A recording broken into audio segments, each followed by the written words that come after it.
वाहन चलाते हुए मोबाइल फ़ोन आदि के इस्तेमाल करने पर पहली बार 2,500 रुपये जबकि 3 साल के भीतर फिर इस्तेमाल करने पर 15,000 रुपये तक जुर्माना।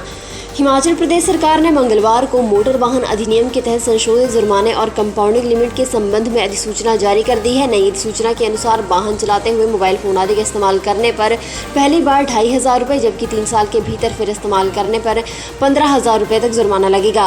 बिना उपयुक्त लाइसेंस वाहन चलाने की अनुमति देने पर 5,000 से 7,500 रुपये तक जुर्माना लगेगा। बिना लाइसेंस वाहन चलाने पर 5,000 से 7,500, बिना सही जानकारी दिए लाइसेंस हासिल करने पर 10,000 से 15,000, अयोग्य ठहराने के बावजूद कंडक्टर बनने पर 5,000 से 15,000 तक जुर्माना होगा।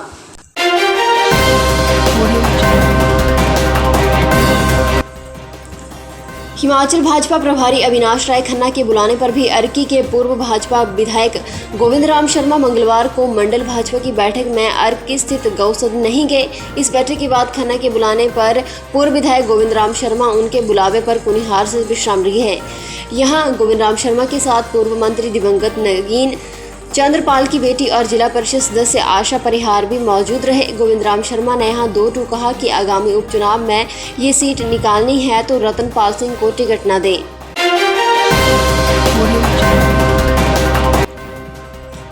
हिमाचल प्रदेश उच्च न्यायालय ने महज राजनीतिक दल के सदस्य की सिफारिश के आधार पर जारी तबादला आदेश किया रद्द।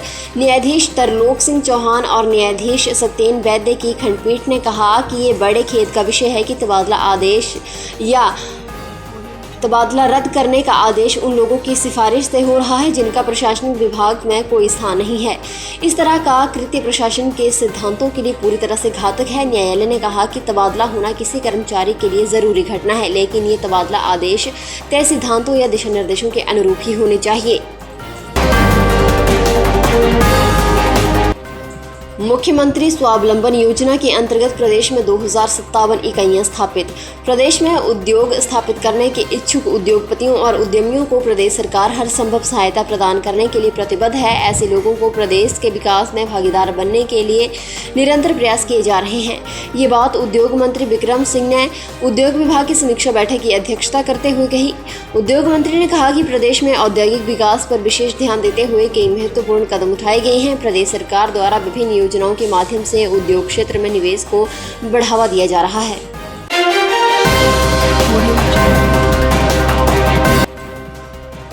15,679 को मिली कोविड वैक्सीन की डोज। जिला में स्थापित किए गए थे 94 टीकाकरण केंद्र। कांगड़ा जिला में 18 वर्ष से अधिक आयु वर्ग और फ्रंटलाइन वर्कर्स के लिए 15,679 लोगों को वैक्सीन की डोज दी गई है। इसके लिए जिला में 94 टीकाकरण केंद्र स्थापित किए गए थे। ये जानकारी देते हुए उपायुक्त डॉक्टर निपुण जिंदल ने बताया कि सभी लोगों को टीकाकरण की सुविधा मिले, इसके लिए भी कारगर कदम उठाए गए हैं। जिला स्तर पर भी टीकाकरण अभियान की सुचारू मॉनिटरिंग सुनिश्चित की जा रही है। उन्होंने कहा कि ग्रामीण स्तर पर लोगों को बिना स्लॉट बुकिंग के भी टीकाकरण की व्यवस्था की गई है ताकि किसी को भी टीकाकरण अभियान में भाग लेने में दिक्कत न आए।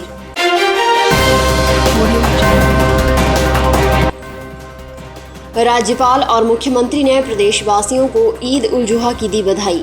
राज्यपाल राजेंद्र विश्वनाथ अर्लेकर और मुख्यमंत्री जयराम ठाकुर ने प्रदेशवासियों को विशेष तौर पर मुस्लिम भाई बहनों को बुधवार को देश में मनाई जा रही ईद उल जुहा के शुभ अवसर पर बधाई दी। इस अवसर पर राज्यपाल ने अपने संदेश में सभी मुस्लिम भाई बहनों को हार्दिक शुभकामनाएं देते हुए उनके खुशहाल और समृद्ध जीवन की कामना की। उन्होंने सभी के लिए खुशहाली, शांति और समृद्धि की कामना की। मुख्यमंत्री ने कहा कि ईद उल जुहा सर्वोच्च बलिदान की भावना का प्रतीक है और ये त्यौहार समाज में शांति, प्रेम और करुणा को बढ़ावा देता है। उन्होंने प्रदेशवासियों से राज्य की प्रगति, समृद्धि और शांति के लिए मिलजुल कर कार्य करने का आग्रह किया।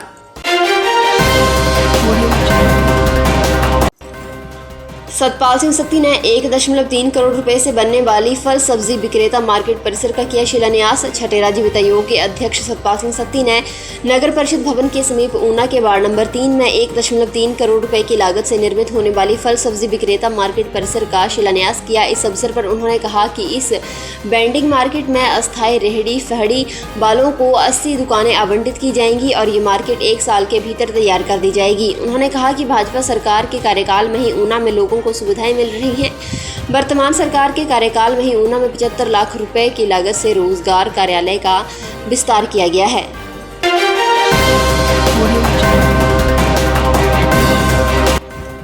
पर्यटन कारोबार से जुड़े लोग हर 15 दिन बाद करवाएं कोविड टेस्ट। दुकानदारों और टैक्सी संचालकों को भी दिए निर्देश। कांगड़ा जिला में होटल इंडस्ट्री, टैक्सी चालकों सहित दुकानदारों का 15 दिन में एक बार कोविड टेस्ट करवाया जाएगा। इसमें व्यापार मंडलों, होटल एसोसिएशन और टैक्सी ऑपरेटर यूनियन के पदाधिकारियों को भी अपना रचनात्मक सहयोग देने के लिए कहा गया है, ताकि कोविड संक्रमण की प्रारंभिक स्तर पर ही रोकी जा सके।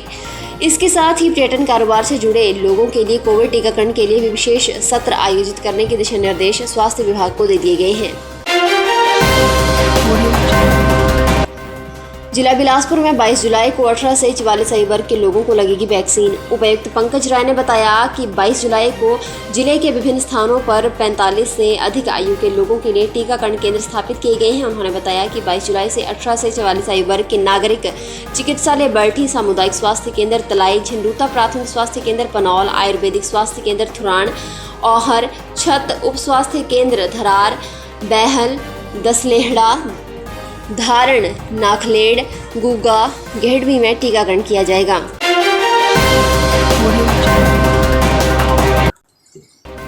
कोरोना महामारी से प्रभावित परिवार ने अपने प्रियजनों की स्मृति में भेंट की एम्बुलेंस। कोरोना महामारी के कारण अपने पारिवारिक प्रियजनों को खो चुके रक्कड़ कॉलोनी के शर्मा परिवार ने छठे राज्य वित्त आयोग के अध्यक्ष सतपाल सिंह सत्ती के माध्यम से स्वास्थ्य विभाग को एक एम्बुलेंस भेंट की। इस दौरान सतपाल सिंह सत्ती ने बताया कि कोरोना महामारी की चपेट में आने से शर्मा परिवार के वेद प्रकाश शर्मा और पुष्पा देवी की मृत्यु हो गई थी। उन दिवंगत आत्माओं की स्वास्थ्य विभाग को एक एम्बुलेंस दान करने की इच्छा थी, ताकि बीमारी या फिर किसी आपात स्थिति में जरूरतमंदों के लिए एम्बुलेंस की सुविधा मिल सके।